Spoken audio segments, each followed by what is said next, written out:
बिस्मिल्लाहिर्रहमानिर्रहीम। तो आज हमारे पास लेक्चर नंबर 16 है MDS 601 का।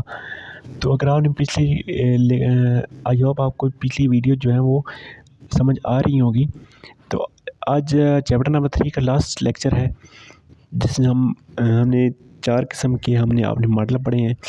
और पिछले लेक्चर में वो टॉपिक तो एंड हो गया था, लेकिन उसके आगे आप मज़ीद आगे हमने एक टॉपिक इस चैप्टर नंबर 3 का आखिरी टॉपिक पढ़ना है, जो कि हमारे पास है order quantity with price break.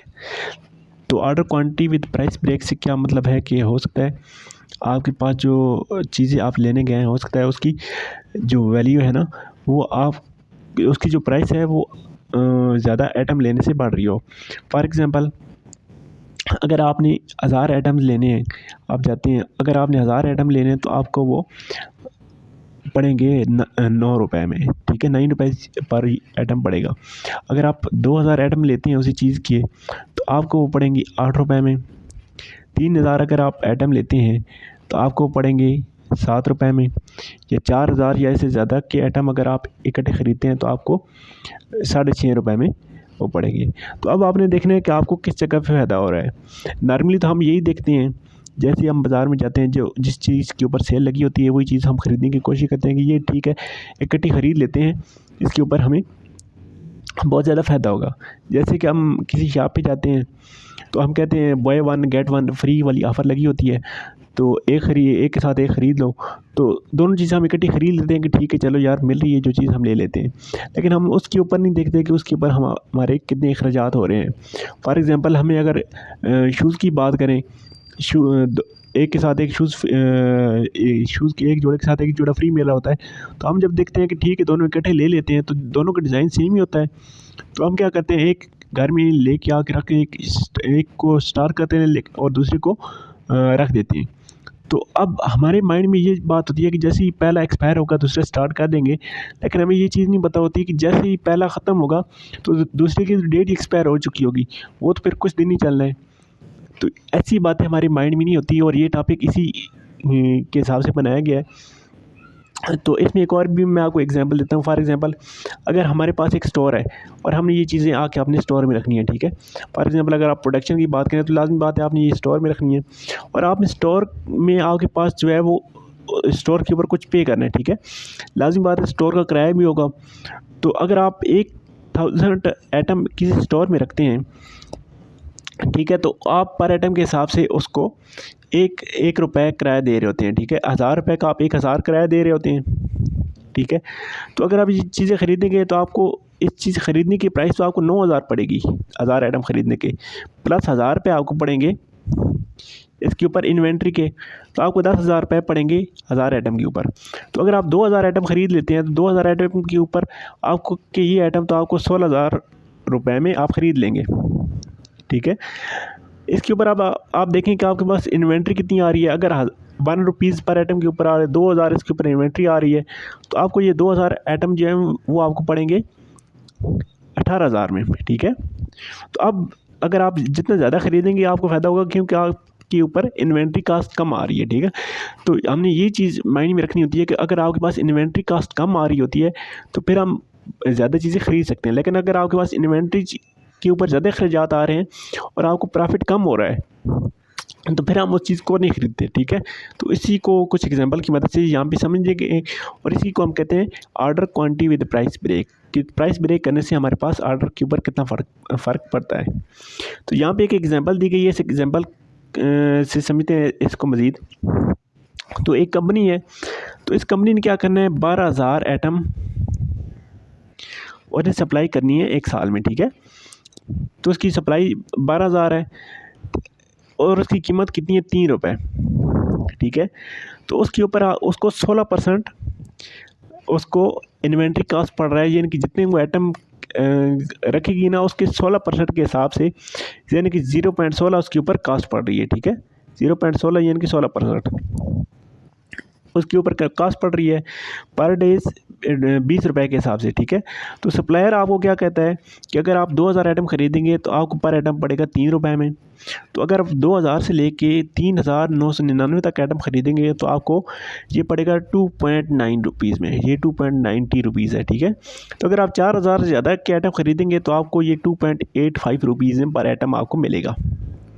तो अब हमने देखना है कि अब हम कितने ख़रीदें आइटम के हमें ज़्यादा फ़ायदा हो। तो सिंपल से हमने क्यू का फार्मूला लगाना है कि हम कितने ऑर्डर रिप्लेस करें, ठीक है। ई ओ क्यू मतलब इन्वेंट्री ऑफ कास्ट है, तो इसका हमने फार्मूला लगाया, तो फार्मूले में वैल्यू सपोर्ट की। तो अगर हमारे पास हम 3 रुपये के ऊपर ख़रीदते हैं तो हमें 1000 आइटम चाहिए, ठीक है। नेक्स्ट 2.90 के हिसाब से लगाया, तो 2.90 के हिसाब से अगर ख़रीदते हैं तो हमें 1017 आइटम ख़रीदनी चाहिए। इस तरह 2.85 के हिसाब से ख़रीदते हैं तो हमें 1026 आइटम ख़रीदनी चाहिए। तो ये तो अब सिंपल आंसर आ गया। अब आगे इनके ऊपर जाके एनालिसिस करते हैं। तो यहाँ पे देखें, अगर 2.90 के हिसाब से ख़रीदते हैं तो हमें 1017 आइटम ख़रीदने चाहिए, ठीक है। लेकिन अगर हम 1017 आइटम ख़रीदते हैं तो आप देखें आपको वो तो तीन रुपये से कम नहीं देगा वो कस्टमर, आपके जो बॉयर है, ठीक है, वो 3 रुपये से कम नहीं देगा। तो आप मतलब ये वाली तो आपके पास जो ऑफ़र है ये आप एक्सेप्ट नहीं कर सकते, ठीक है। तो ये आपके पास जो सोल्यूशन है ये तो इनफिजिबल हो गया।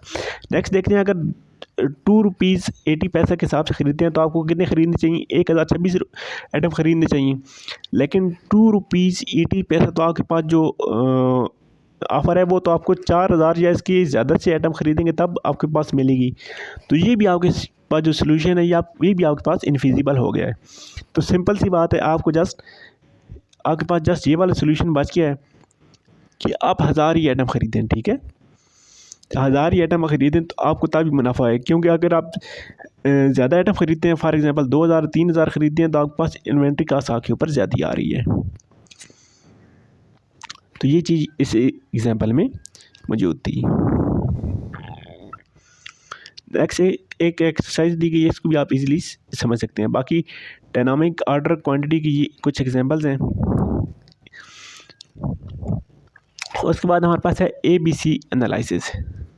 तो ABC एनालिसिस क्या चीज़ होती है कि हम अगर प्रोडक्ट बना रहे हैं और उसमें बहुत से आइटम इस्तेमाल होते हैं। फॉर एग्ज़ाम्पल A आइटम इस्तेमाल हो रहा है, B item, C item, for example हमने 3 हिस्सों में तकसीम कर लिया, ठीक है। बहुत ज़्यादा आइटम इस्तेमाल होते हैं।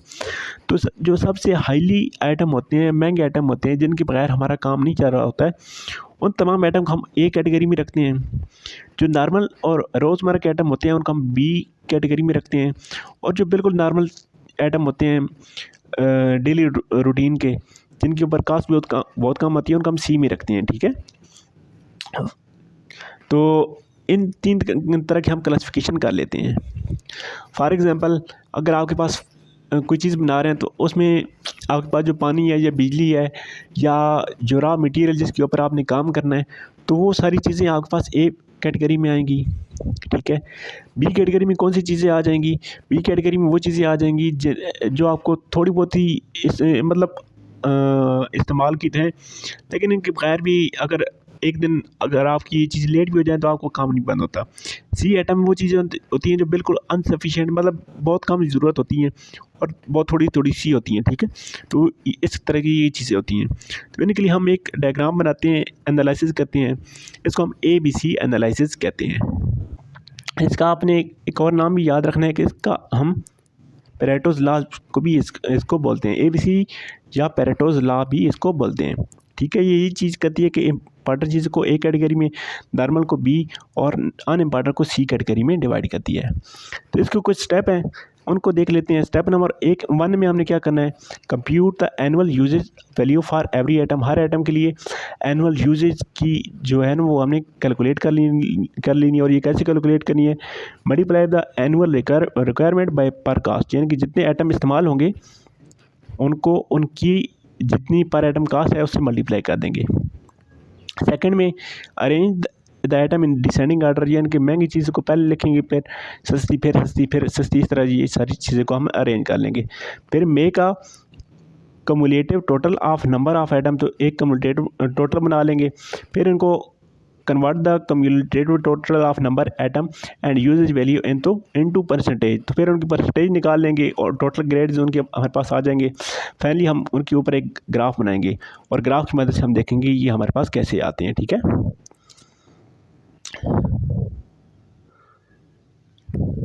बाकी एक एग्जांपल दी गई है। इस एग्जांपल में क्या चीज़ है कि हमारे पास कुछ 10 एटम हैं। ठीक है, 10 आइटम है। आइटम नंबर 1 आपके पास 3000 इस्तेमाल होने हैं और इसकी कास्ट आपके पास 10 रुपीज़ पर यूनिट है। आइटम नंबर बी आपके पास 2700 इस्तेमाल होने हैं, इसकी आइटम कास्ट 15 है। आइटम नंबर सी 13 इस्तेमाल होने हैं, इसकी आइटम कास्ट 10 है। इस तरह सारी आइटम की ये आपके पास यूनिट हैं और इतनी कास्ट इनके ऊपर पर यूनिट है। ठीक है, तो स्टेप 1 में हमने क्या किया है, स्टेप 1 में हमने इनकी यूजेज से मल्टीप्लाई करके हमने एक ग्राफ बना लिया। ठीक है, टेबल बना लिया। स्टेप नंबर बी में हमने क्या किया, स्टेप नंबर बी में हमने इनको अरेंज किया। ठीक है, ये देखें अरेंज कर लिया, जिसकी ज़्यादा वैल्यू आती थी उसको हमने पहले अरेंज कर लिया, फिर इस तरह ये अरेंज हमने कर लिए हैं। तो हमें ये सारी चीज़ें पता चल गई हैं, इसकी मदद से आप ग्राफ बना के सारी प्लानिंग कर सकते हैं।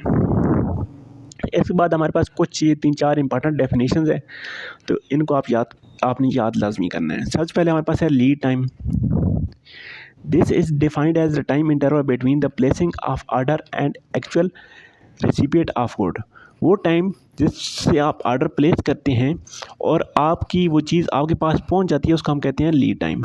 ठीक है, उसके बाद lead time demand. This is the lead time multiply by demand rate. ठीक है, लीड टाइम को आप उसकी जितनी डिमांड होती है डिमांड रेट उससे मल्टीप्लाई करते हैं तो आपके पास लीड टाइम डिमांड आ जाता है। फॉर एग्जांपल अगर आपके पास लीड टाइम है तीन हफ्ते का and demand rate is 15 item per week. ठीक है, तो पर वीक में हर हफ्ते में आपको 50 आइटम चाहिए और इसका लीड टाइम है आपके पास 3 हफ्ते, तो आपके पास लीड टाइम आपके पास 150 आ जाएगा। नेक्स्ट आपके पास है जी सेफ्टी स्टॉक और बफर स्टॉक। तो ये क्या चीज़ होती है, lead time demand is the stock level. Lead time आपका स्टॉक लेवल डिमांड होता है which is the average of insufficient to satisfy the customer orders. तो ये आपके पास जो स्टॉक सेफ्टी स्टॉक या बफर स्टॉक वो स्टॉक होता है जिसको आप कहते हैं कि ये हमने उस वक्त यूज़ करना है जब बहुत ज़्यादा इमरजेंसी बनेगी। फॉर एग्जांपल बिल्कुल शॉर्टेज होगी, आप देख रहे हैं कि आगे आने वाले दिनों में शॉर्टेज है, तो आप कुछ थोड़ा बहुत स्टॉक कर लेते हैं कि जब बिल्कुल चीज़ें ख़त्म हो जाएंगी तब इस चीज़ को इस्तेमाल करेंगे, तो इसको हम बफर स्टॉक या सेफ्टी स्टॉक बोलते हैं। उसके बाद reorder level. This is defined as the level of inventory at which the order is place, कि वो लेवल जिसके ऊपर आपने जाके ऑर्डर देना है। ठीक है,